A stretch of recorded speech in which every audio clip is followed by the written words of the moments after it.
Hey guys, it's Mike and you're watching That's Cool Vintage Collectibles, and today's a video I wasn't sure I was going to do or not, but then I really thought about it and thought, yeah, you know what, I'm going to do this. I want to document every piece of my collection through this channel, and one of the things I do collect is guitars, and although I am a musician and I use them and they're kind of like tools, I also collect them, and I enjoy having guitars around. I enjoy having different styles of guitars and ones that sound different and ones that I can use in different situations. But today's video is all about a guitar that has a lot of nostalgia for me and is one that I've used over the years off and on for a very, very long time.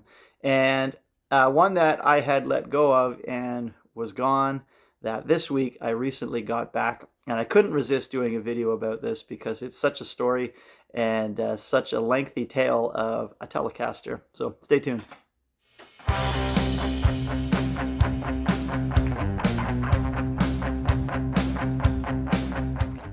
So today on the show, we're talking about this Telecaster. This is not a big deal Telecaster. In fact, it's a Mexican Telecaster from about 1995. It's got some war wounds in various places all over it. There's another one down there. It's been around the block and it's had quite a story, but I have used it so much, and there's just something about this guitar that really has a vibe, and it plays so well, sounds so good.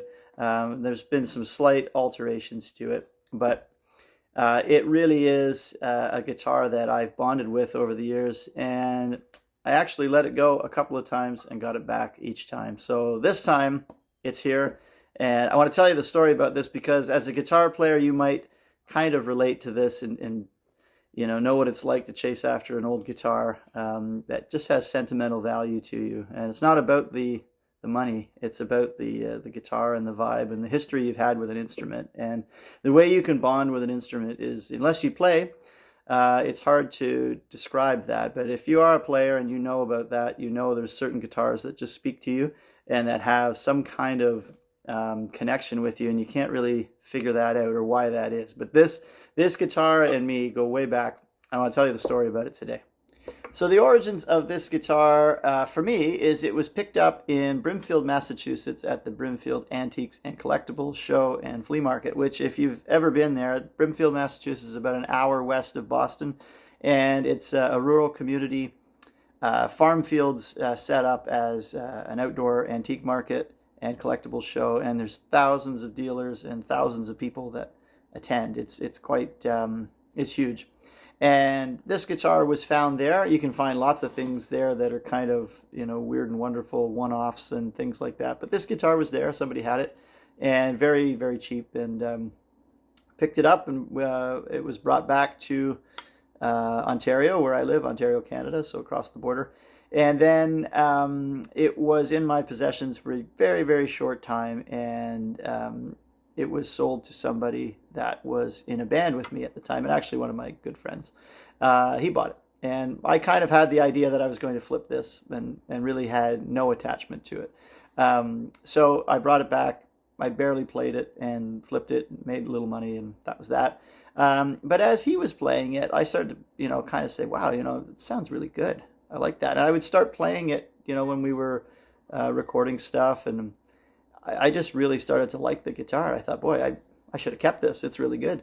And he was kind of lukewarm about it at that time. He didn't really know if he was going to keep it or not. And I just said, well, I'll buy it back for you, from you for what you paid me. And we just made a deal, and I bought it back. And so that was the first time I really owned it and had it as a playing guitar, and one that I used a lot. And that was in the late 1990s, and I had it for a long time till about 2014 and 15 maybe.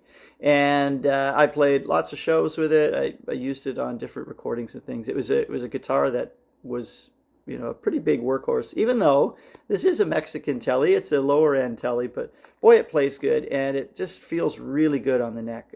I like maple necks on Telecasters. It just has a sound and a vibe that's pretty unbeatable. And anybody I've let play this guitar has always been like, wow, it feels good. And I think those mid-90s Mexican model guitars are pretty good. Anything I've played from that era is really strong. So this one was in my possession for that long, and I used it pretty extensively and quite a bit in lots of different bands and situations.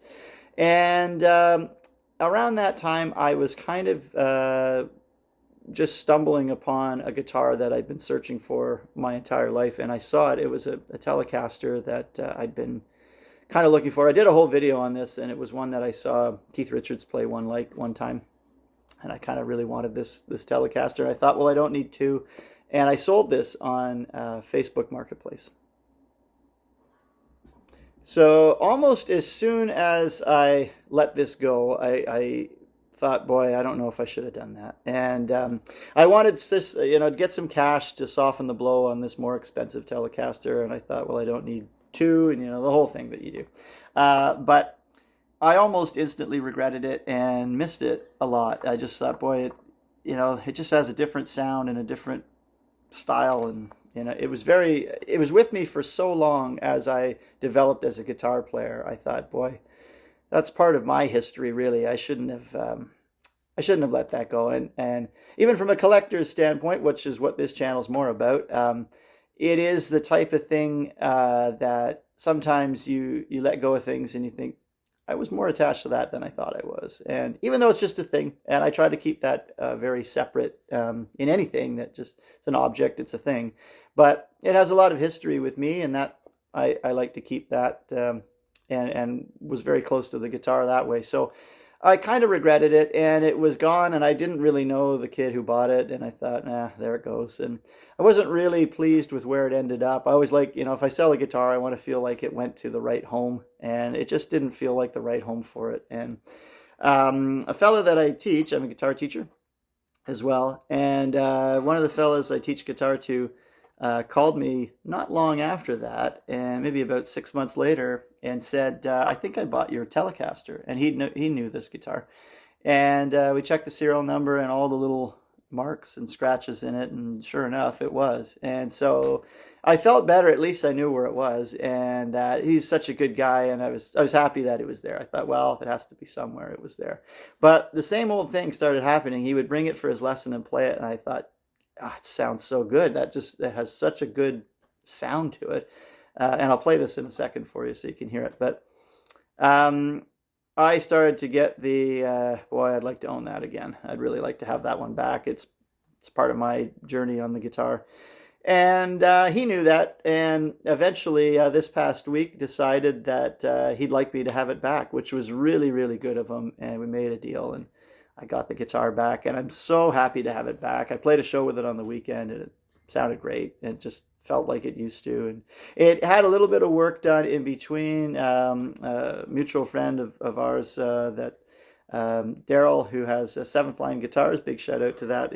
A great guitar repair and builder. And he had done some work to kind of make things right again on it. And it just plays great. It just feels awesome, and I'm so happy to have it back. So let's plug it in and see how it sounds.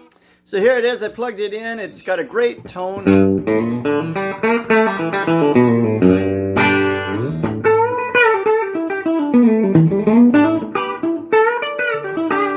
It's got just a real bite to it.